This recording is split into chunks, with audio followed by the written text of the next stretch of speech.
go in with that mindset into an interview or into your job search. You sit there and it gives you a vision of, this is where I'd like to lead this interview, right? Because interview questions with the board they're very broad. And sometimes they're so vague and so broad that you sit there thinking, okay, what are you actually looking for? What answer would you like me to give?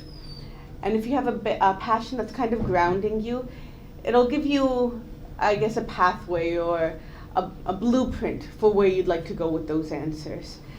And then exactly what Daniela was saying, if you can have a global outlook on things, when you get into the classroom, looking at my classroom right now, I think more than 90% of my classroom are newcomers to Canada. And this is going past 2-3 years. They're all newcomers to Canada.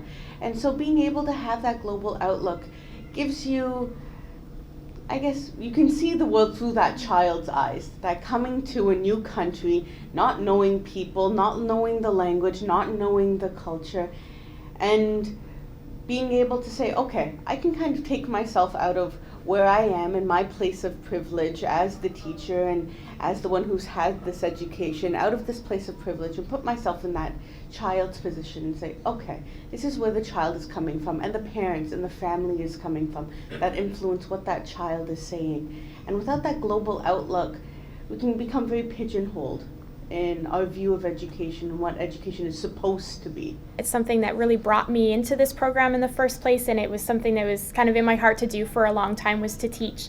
And what I found in the organization that I was working for is that there was so many opportunities to educate that didn't necessarily look like just your public school classroom. So at DonorWorks, I was educating my colleagues, the people that I worked with, and taking a child-centered view, looking at it from a social justice lens, and looking kind of at what we were doing.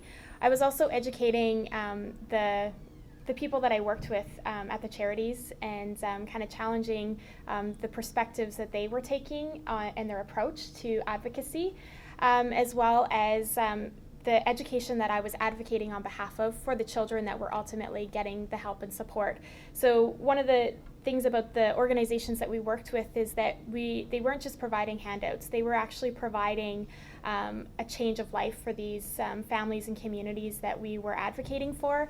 And so kind of knowing what we were delivering and what we were helping kind of establish in these communities, I knew that I was enabling children to get an education. So whether or not I was specifically educating them or I was advocating for them to be educated, I think that's one of my pieces of advice, is that you can be involved in education in such a variety of different ways. And I would just kind of challenge you to take what your passion is, to take your experiences locally and abroad, and to really look at how all the different ways that you can actually be a part of education, and really go for that. And kind of as a second piece is just be patient. Don't feel discouraged if you don't get in it right away. I kind of walked away from Teachers College, and I was actually a little bit discouraged at first, because I had amazing connections, amazing references. I actually coordinated the literacy partnership with the Children's Studies program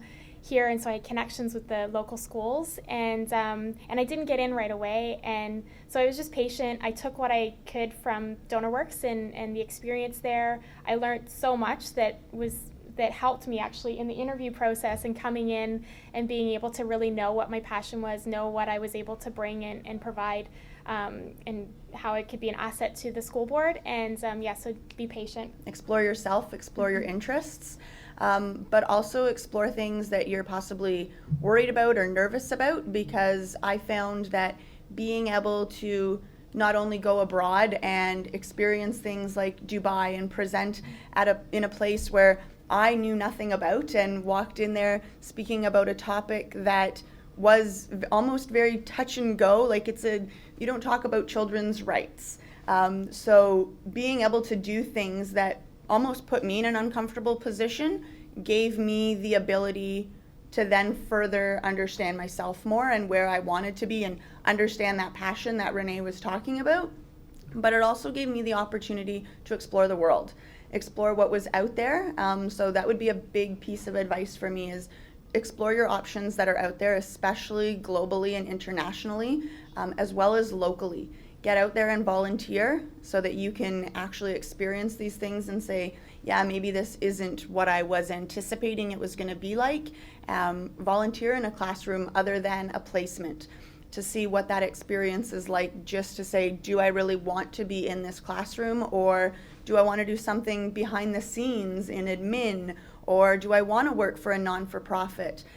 As everyone here has echoed, there are a lot of other opportunities other than the traditional teaching in a classroom. So I would say find that piece and really go out and explore those options for yourself.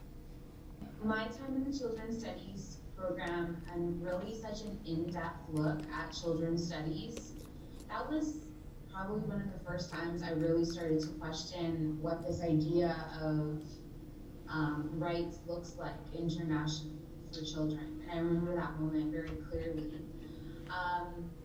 And having taught in very multicultural classrooms, as well as now being abroad and working in very, very different communities, I feel like my education in children's studies is really what grounds me, because it's there that I really explored everything that I thought I knew about childhood and fundamental rights for children. So now being away, that sort of is always my reference point. I feel like the Children's Studies program as a whole kind of changed my perspective regarding like who a child is and what their place is in the world. And though I had heard about the UNCRC very vaguely in high school or on TV, or like as I was reading like papers on the internet, I didn't really get to study it until I fully came into the Children's Studies program. That's kind of what grounded my passion to start an internship at Save the Children, to TA for an undergrad class on the rights of children with disabilities, and then to come here to Qatar and share that experience. I know one of the other members on the panel was talking about how she was implementing, I'm so sorry if I got it wrong, something about rights-based initiatives in Dubai.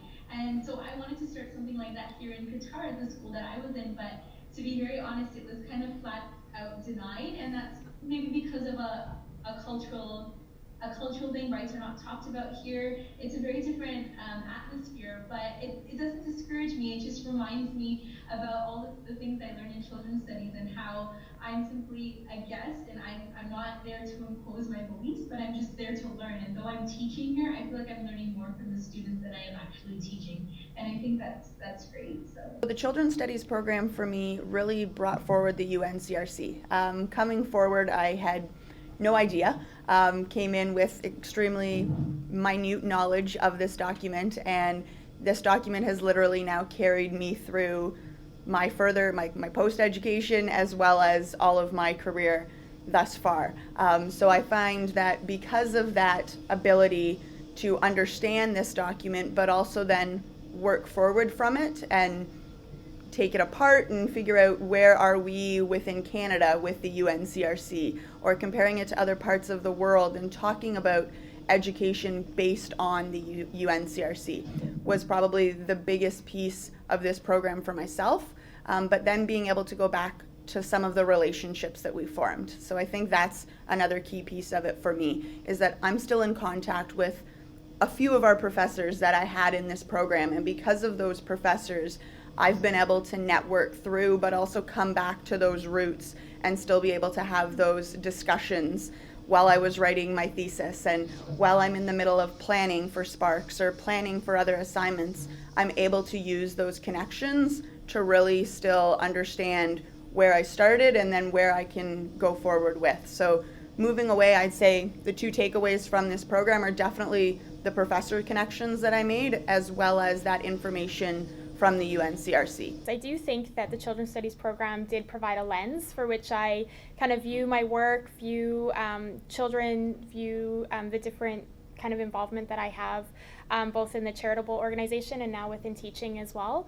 Kind of thinking throughout kind of my, after graduating from Children's Studies, even in Teachers College, kind of I've used the resources, I've used the books, I've taken Maggie and the Chocolate War, and I developed an entire kind of grade 5 rights-based curriculum in my practicum, and which was amazing. And so just the kind of the little things, even the language. So one of the things we were discussing actually before, when you're out working and advocating with the public on behalf of children, a lot of times there just isn't that understanding that we talk about so much in terms of the language that we use. So child first language. So, and you probably dealt with this as well in terms of working with children who have a disability, and so that they're children first. And so that's something that kind of came up, and these are just all the little lessons, little things that I've taken from the courses that I still kind of see pop up in my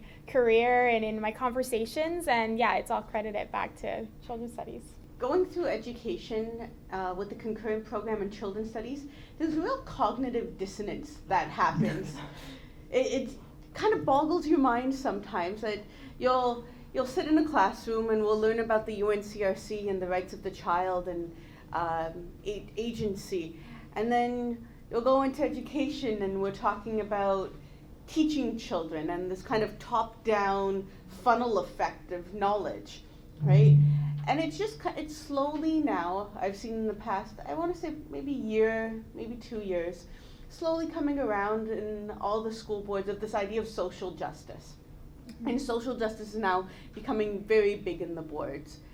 And it's one of those things that now as a children's studies major, you have a foundation in children's studies. And I really think that the child-centered approach and children's agency is very different than social justice as education sees it as, and as education is kind of portraying it. So being able to kind of mesh the two and marry the two to be able to get something that really has the best interest of the child at mind. Not the best interest of the new ministry initiative, but the best interest of those little bodies in your classroom, and being able to help them feel that they have some sort of power. Because coming into a classroom, they don't feel like they have any kind of power. The power rests with you as the teacher. Being able to come into a classroom and say, hey, this is my classroom. This is not Ms. Shah Singh's classroom. This is my classroom, and in my classroom, this is what we do. And the other thing from children's studies is the resources. The resources are amazing. I actually come back every year when all the students go buy their textbooks, and I go buy picture books from all the from all the children's studies. So that is one of my husband hates it, but that's one of my favorite times of year is when I go book shopping with all the other York students and get picture books and resources. And the connections being able. I know my students loved when Peter came to visit and shared his knowledge and his books, and they still talk about being able to get dressed up and wearing the furs and everything. And these are rich and meaningful experiences that we don't always have the ability to give our students, right? And from children's studies, to be able to give them rich texts and rich experiences, and experiences that are rounded in a way that, again, puts the experience back on them and helps them think about, wow, remember conversations we had afterwards, wow, do they really have night the whole time, Ms. Shah Singh? So yeah, then they have night the whole day. And then it opens up an inquiry based of, okay, so why does this happen and how does this happen? And it's opening up different sort of ideas and unpacking ideas that we wouldn't actually have the ability to do without children's studies. It's great. I definitely go through stuff that we've done here in program or that I've done through my own education, picture books that we've used in class, that we've deconstructed, that we've actually looked through and said, okay, what's the actual meaning behind this book, or what are different ways that it can be perceived. I also base it on my own social justice lens, going forward as, okay, what's the underlying foundation behind this book, and then where are some of the possible avenues that it could go. My comfort level with things, am I willing to push this boundary? So I think for me personally, it comes down almost to personal choice and preference, but also where I am within curriculum or where I'm expecting or anticipating it to go. But also it could be something that a child just brings into class one day and says, this is my new favorite book, can we read it in class? Okay, sure, we'll definitely give it a shot. Why would we not want to read something that you're bringing in? It obviously has value to you. So I find that it could be my own preference, something I've read through a program, something that a colleague has recommended to me, or something that a child just brings in on a whim. I look at how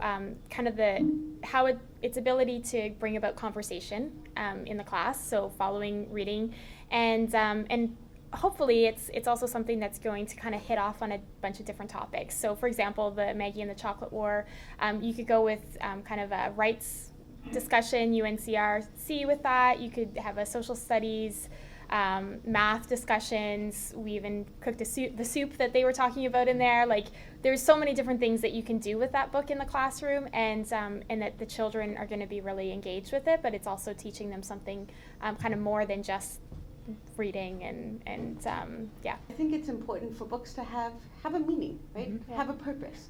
Sometimes the purpose of book is to entertain, sometimes it's to teach, sometimes it's to inspire conversation, to maybe to unpack something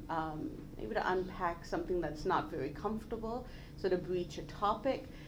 But I think if you're asking how do we choose a book for the classroom, I think choosing a book for the classroom would have many different levels to it.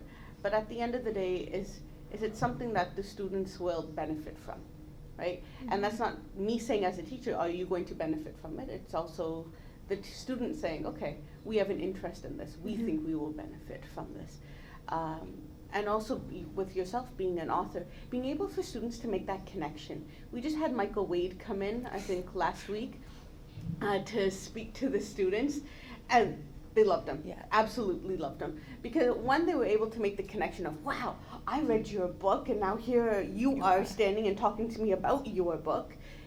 And the other thing is his books and his way of speaking to the students, he was able to find a common ground with the students. And so being able to have the author in with the book gives the students the ability to say that, okay, look, here's a real person writing a real book. So when they're doing some writing, it takes it away from, okay, this isn't just me sitting here writing my journal and I'm really bored and I'm only doing it because I have to. As opposed to, I can write a book and become an author, and this would be fun for me to do. So that's a great connection to have. I look to try and see books that don't reinforce stereotypes, and I know that's really hard and really broad because every book is written from this subjectivity of the author and based on their own bias, but just kind of to see if we can move beyond tokenism and reinforcing taken for granted notions. So for example, regarding multiculturalism, multiculturalism is so broad and there are so many books regarding multiculturalism and how do we choose what the right book is, but it's just about kind of connecting to the children themselves and maybe using them as a base to kind of choose your books in the classroom.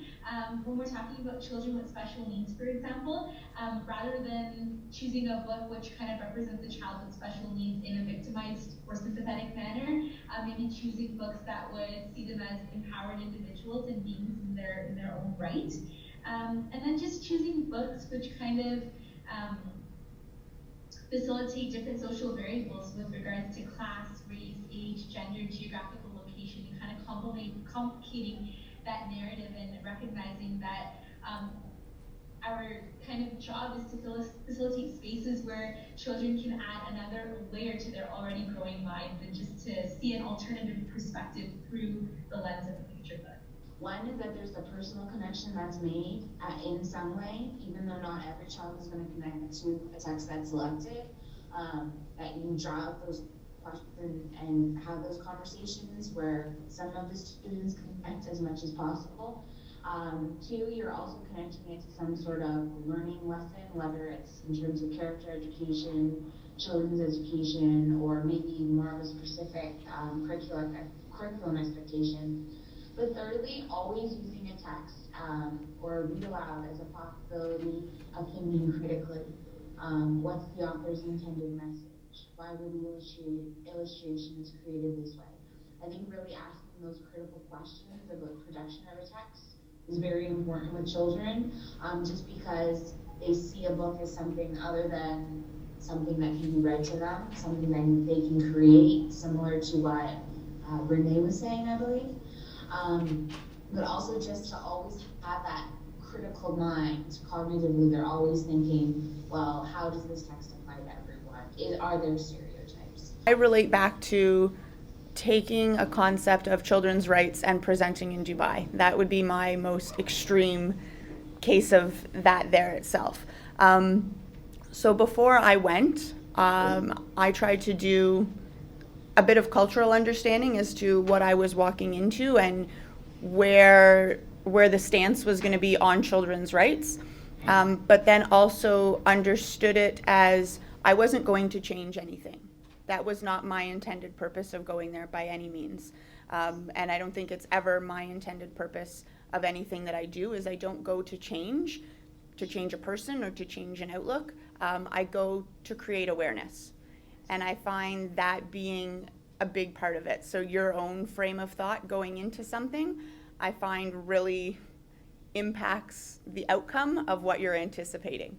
So when I went to Dubai and did my presentation on children's rights and bringing children's rights into education, I wasn't anticipating a change. I was just hoping that I was creating awareness. And when I went and did my full presentation, I did mock presentations before I went. So I spoke to peers and colleagues. I also, Seneca had brought in a cultural ambassador for us.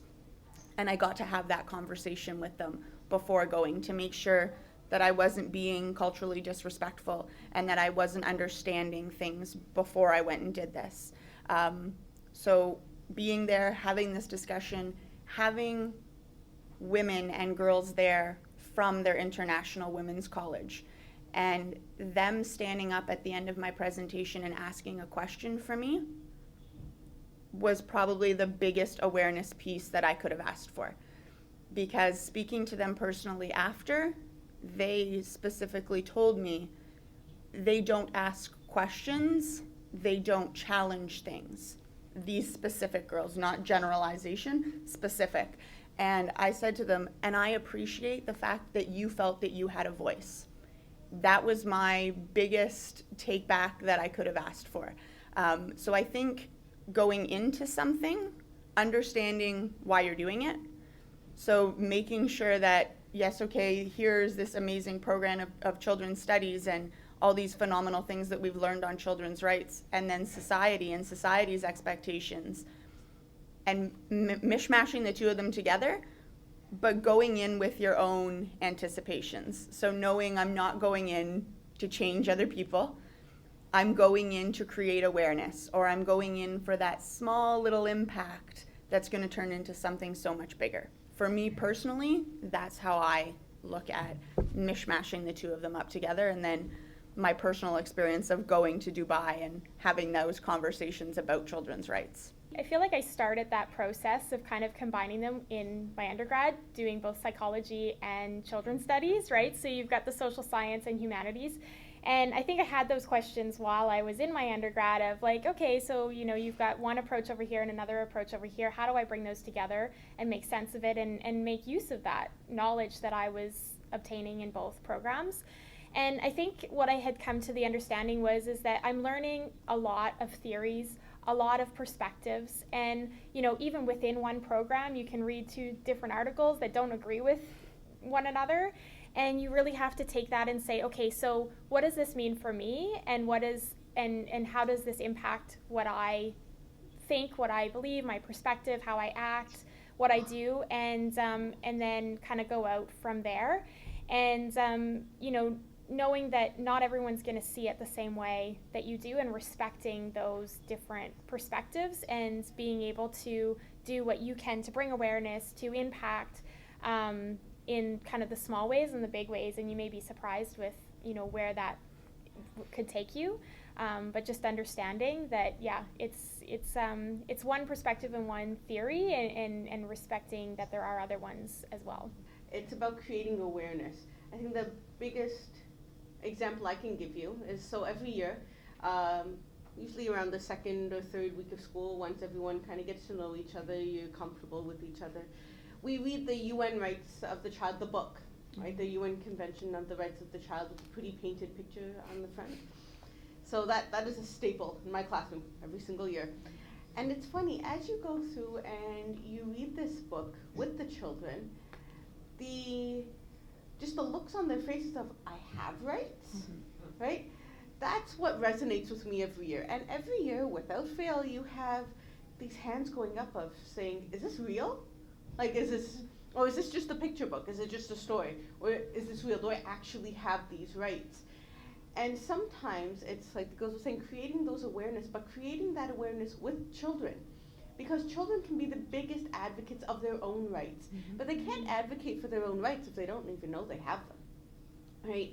And so that's where I find just that dissonance and that struggle of how do you create awareness with children of, yes, these are your rights, and then helping them have the framework to then maneuver through those rights and saying, okay, I have these rights, but you know, when I went home and XYZ happened, well, now my parents are infringing on my rights, and now I'm going to call someone because, you know, you're not upholding my UNCRC rights.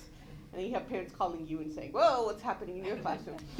So, and then being able to just, to go through that conversation and maneuver that conversation and educating parents and creating the awareness of saying, you know what, it's wonderful that your children know they have these rights, because it creates in them a sense of agency, awareness, and responsibility that I have these rights. It's my responsibility to ensure my rights are being met, but it's also my responsibility to ensure I'm not encroaching on the rights of somebody else by my actions as a child or as a student. So it's that awareness, making sure everyone has that awareness. Specifically from my experience here in Guatemala, historically the education system here is very closed, it's very rote. Children are expected to do and say as they are told, not to ask questions. So as there isn't, in the public school system, there isn't a culture of asking questions, there isn't a culture of ownership, there isn't a culture of sharing one's own ideas. Like, homework is literally writing lines and copying out of a textbook. But with that said, the people of Guatemala, specifically the teachers that I've worked with, are some of the most amazing and open people I have met, and they're incredibly receptive. And I've been working with teachers who don't necessarily have formal education, or if they do, it's very limited. Or, you know, here in Guatemala, teacher training is something you do as part of high school. You do a 2-year program, and when you're 18, you are a qualified teacher. So there are a lot of restrictions in that, but there's a lot of openness in it as well. And what I have found is that through leading by example, whether it's been giving a workshop, or it's been leading a lesson, where other people are observing, or just sharing an activity with purpose, teachers here have been really interested and really receptive. So I think that's amazing, and the best thing that we can do is lead by our example.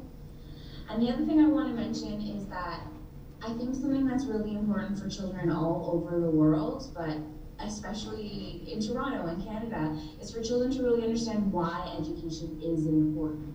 And not just say, you know, I need to go to school because my parents tell me to, because it's the law, because I'm supposed to, because it's my right, but really, what is the value of education? And what does that mean? And I think having that conversation at a young age with children is very important. I think it's something that needs to be discussed. Before I came to Qatar, I would say I had a very idealistic, very optimistic kind of outlook on how I would introduce children's rights in Qatar. I had all these ideas in my mind. I was really excited to maybe start an after-school club or something. But when I came here, I realized that it's very different, and I'm no one to judge whether it's right or wrong, because there is no such thing. But I learned that I had to be much more reserved and just kind of take it as it comes. So something very simple as I also believe in really creating that global outlook for children to be able to express themselves and really see that there is a world outside of their own and how they can connect to that world. So something that I love maths, and so I wanted to put a children's illustrated world map in my classroom, just to kind of create that conversation whenever we read books or kind of to understand where everyone is from.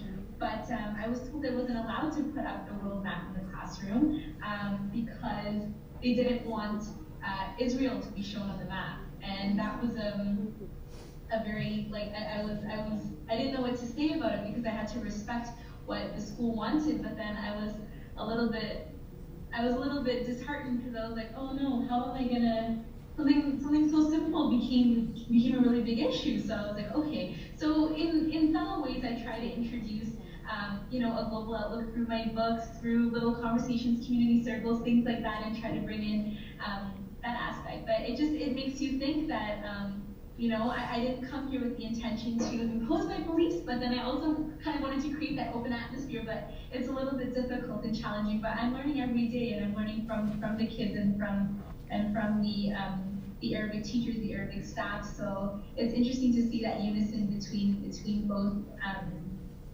both groups of people and to see how that can work to best serve the interests of the child. I pretty much always wanted to be a teacher. And then when I was studying in concurrent and children's studies, I almost dropped out. I don't know that many people know this, but right before my last year, I almost stopped because I thought, I can't do this, I can't be a teacher, and I knew the market was so saturated at that point as well. I started thinking, you know what, I need to do something else. There has to be something else than being a teacher. And at that time, I spent a lot of time looking for different sorts of jobs. And of course, one of the most obvious things is obviously I'm going to say nonprofit work because now that's where I am. But at that time, I noticed that there were a lot of options in nonprofit work. A lot of organizations that work with children and didn't necessarily had to work in education. So that's definitely an option. I guess it would really depend more as well in terms of what you want to work with. Do you want to work directly with children? Do you want to work in child advocacy? Yeah. But I would say as a starting point to maybe consider nonprofit work. And see where that takes you. You could look at different advocacy projects in Toronto. They don't necessarily need to be international. But that's where I would suggest. A lot of times as well, nonprofit work definitely internationally comes at a cost. I had to do a lot of work, volunteer work at first to get started, and now I do receive some pay, but that's definitely a challenge internationally. I think it's like a little bit different in Toronto or Ontario where nonprofits are a little bit more willing to pay regarding to cost of living and that sort of thing. So there are definitely challenges with it, but I think this kind of work definitely opens up your perspectives, especially because now I work with a lot of people who are not in education, and that helps me understand childhood from a variety of perspectives as well. People who have experience in the arts or specifically in science, mathematics, areas that are not education. So I would definitely say expand your network as much as you can and see what other options there might be for you. I did my master's last year and we had an internship class, and so a lot of the colleagues in my class did internships with like the Ministry of Child and Youth Services, Defense for Children's Rights International, which is another non-for-profit. I did it with Save the Children. People did it with Children's Treatment Network.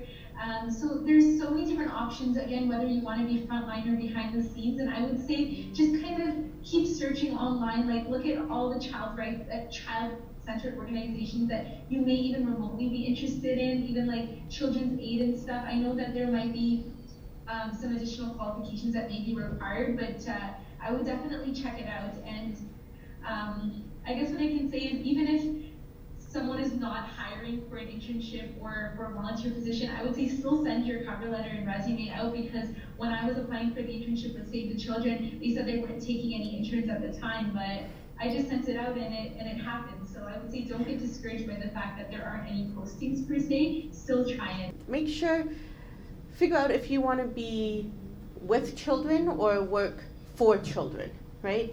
If you want to work one-on-one with children, there's different routes that you could go. There's always social work, or there's working and different not-for-profits or NGOs and working one-on-one with children that way. Or if you want to step back and be behind the scenes, there was policy, right?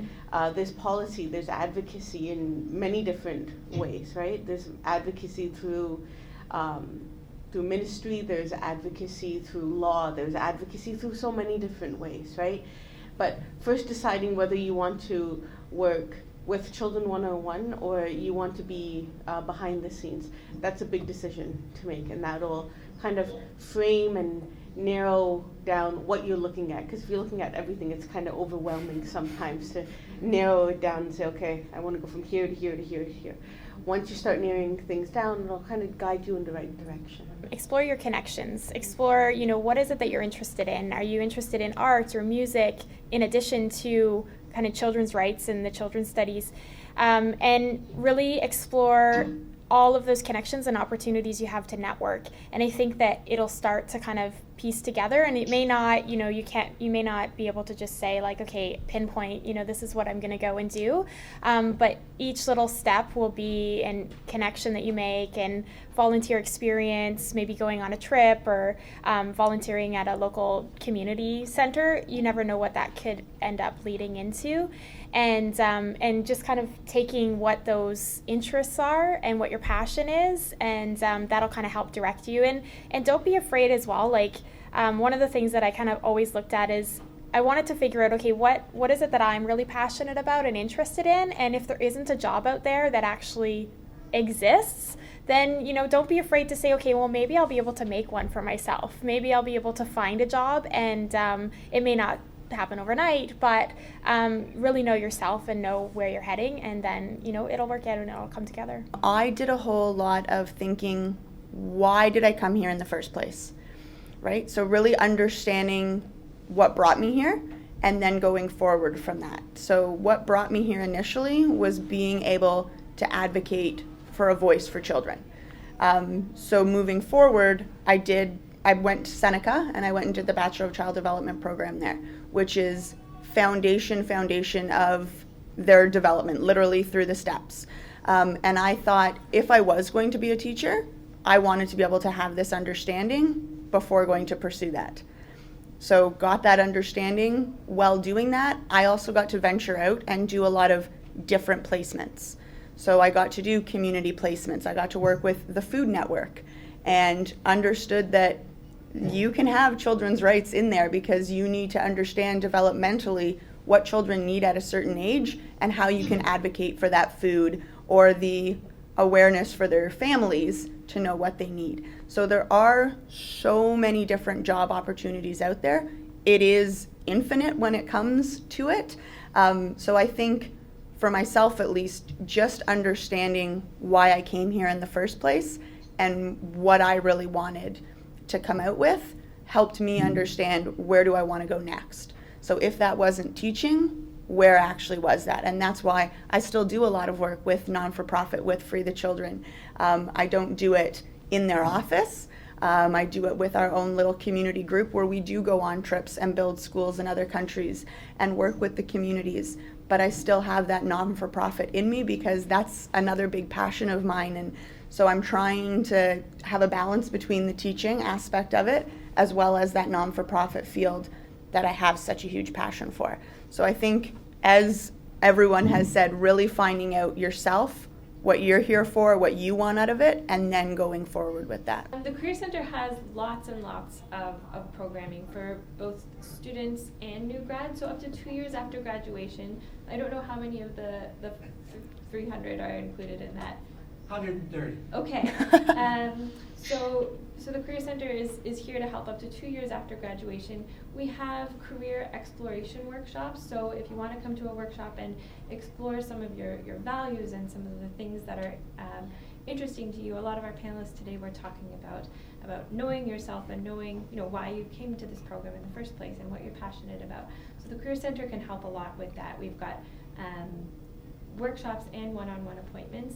And then once you do know what your job target is, we also have job search advisors. So our job search advisors can help you with things like your resumes, your cover letters. You can get help practicing your interviews. You can sit down with a job search advisor and come up with a job search plan with them. So we've got job search advising appointments. We've got booklets at the back, so you can take a look at all of our options there. And we also have, if you're considering doing more education after you finished your undergrad, we have further education workshops and appointments. And my colleague Carolyn is here today, and she runs a lot of those, so she can talk to you a little bit more about those. But you'll see how thick our booklet is. I've only just scratched the surface, but the other thing that we do is bring in employers and bring in alumni, and we also have the TASTE program. So if you ever want to sit down one-on-one with a grad, maybe Peter, you and I can work together on getting some of your graduates volunteering for TASTE. But TASTE is a program where we get 2 students to go out for lunch with 1 alum. And it's an information interview over lunch, so you can talk about this person's career, what advice they might have for you. You can get a sense of what their career is actually like. As much as I'm in teaching now, it's very new for me. I just started really in September as an occasional teacher, but at DonorWorks, it's completely kind of outside of the teaching world. I work with a lot of people there, and people that are actually working at the charities, at the charity level as well, in multiple different departments. And so kind of as a follow-up point to the previous question is, you know, even looking at, like, say World Vision, for example, that's one of the charities that we worked with, is going and looking at like the different departments that they have on their website. And you can see like some of the people there working in the marketing department, the fundraising, the finance, and then there's people that are also working out in the field and regional directors for like South Africa, East Asia. So they're people that actually are working out in the communities and working in the field with the community development projects. And then of course there's the people that are working kind of on this side of the community development projects. So if you look at the different kind of departments within an organization like that, you'll get to see kind of the varied experiences and the varied kind of career paths that people have taken. Another connection that I do know is TVO Kids. So TVO has an amazing programs. Actually, it's something I'm not too familiar with, but I actually do have a friend that is working with TVO, and they do curriculum development, program development, do a lot of work with the northern communities within Ontario. So it is specifically Ontario-based, but even going in and having a chat with them, I actually did go in a couple months ago, I guess now, and just kind of my eyes were really open to the opportunities. The building's full of teachers as well, but it doesn't mean that you have to be in the teaching field. But there's a lot of kind of just things that they do in terms of advocacy that's outside of kind of teaching, but they're still kind of working with children. I have some friends as well that are working in kind of a therapy role, so art therapy, play therapy, stress management programs that they'll do at community centers, and kind of all different kinds of programs kind of coming together in one. The majority, I would say, yes, are in teaching of some form, whether that be primary, junior, deaf education, what that may be. I've also, a few of colleagues have gone on the ECE route, whether that be in the school, whether that be in the child care setting. The Child and Youth Office, so the advocacy office, Lisa and I were just conversing about law, so there is that opportunity, as well as one of my dear friends actually works for Canark Children's Mental Health Services, so there are other opportunities out there. It's just really a matter of knowing where you want to go with it. I feel like a lot of people do come in with that notion of I want to go into teaching, but there are other opportunities out there, and there are people who are in those jobs with these certifications. The prominence of people working in education is because they came to this program interested in education, and it's not necessarily that the degree doesn't prepare you for other things. It just tends to, it seems to me anyway, like there's a lot of interest in working in this field, but you can do a lot with your degree, and the Career Center can help you with that as well.